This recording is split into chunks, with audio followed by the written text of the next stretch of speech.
Welcome to another edition of Footprints in American History. Today, we're going to talk about how Muhammad Ali secured the release of 15 American hostages. Now, let's explain who Muhammad Ali is for those of you who might be a little bit younger. Ali was a very successful boxer back, especially in the 1960s. Now, he had won 56 fights, lost 5, and won well over 30-some fights by a total knockout. Now, Ali had a lot of controversy that surrounded him over the years. Part of it was because he did not want to go in the draft for Vietnam, and he was very outspoken in his opinions. He was most famous for his phrase saying, "Float like a butterfly, sting like a bee." Now, what happened was in 1990, Ali had seen what was going on.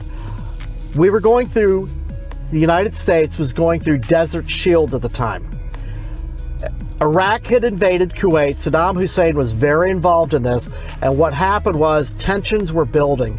The United States had Operation Desert Shield underway, and there were ships in the Persian Gulf, there were carriers out there, and we were doing a tremendous buildup back then. There were also military planes and soldiers being landed in Saudi Arabia in total preparation to force Iraq out of Kuwait. Now, Saddam was clearly at odds with the United States. While all of this was going on and in the news, Ali decided to get involved. He called it the Goodwill Tour, and he went to Baghdad in 1990 to talk to Saddam about releasing these hostages. Now, he had 15 American hostages, and what was going on at the time was that Saddam Hussein was planning to use them as human shields. In other words, he was going to put them in areas where America was going to be most likely bombing, so when the U.S. would go after these targets, these Americans would be killed. So while this was going on, Muhammad Ali goes to Baghdad, and he was tremendously welcomed by the locals there.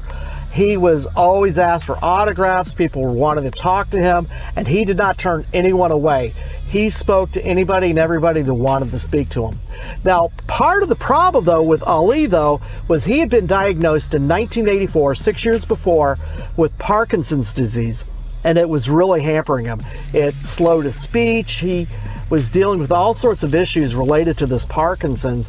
And then on top of that, while he was in Baghdad, he ran out of his medication, so things were getting far worse. Now, somebody had managed to get him, toward the end of his time in Baghdad, some medication so he would be able to speak again. He was not even able to speak at times, but he wanted to secure the release of these hostages. Now, he went on November 23rd, 1990. Just before the end of this time, Saddam Hussein agreed to meet with him. And of course, he praised himself for how he treated the hostages and so on, with just how wonderful he was to these Americans. And he was telling this to Muhammad Ali, but because Ali had been bold enough to come there and they had a very good discussion, and Muhammad Ali made some promises to him, he released all 15 American hostages, and on November 29th, they were released.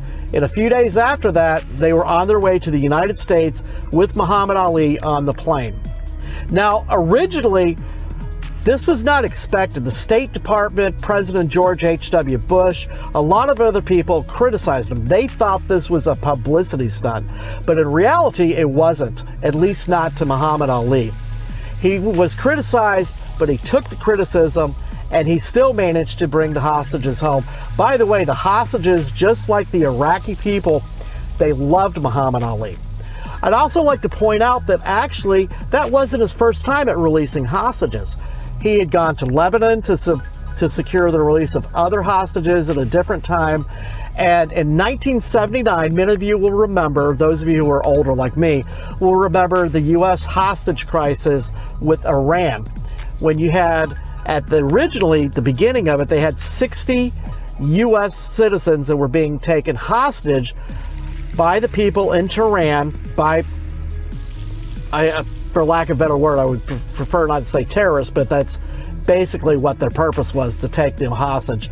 So While these Americans were hostage in Iran, Muhammad Ali tried to go over there and negotiate with them, and this was the Ayatollah Khomeini.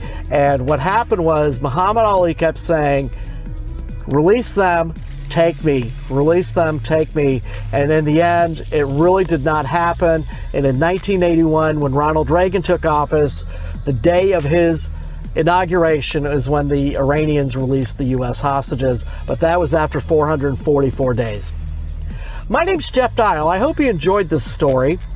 If you do, please like and share the video. Also, subscribe to the channel and ring the bell if you want notifications of future videos. Also, go to our Facebook page and enjoy going through there. We have plenty of information about previous videos, as well as a lot of historical posts that you will not find on the YouTube channel. In the meantime, fair winds and following seas.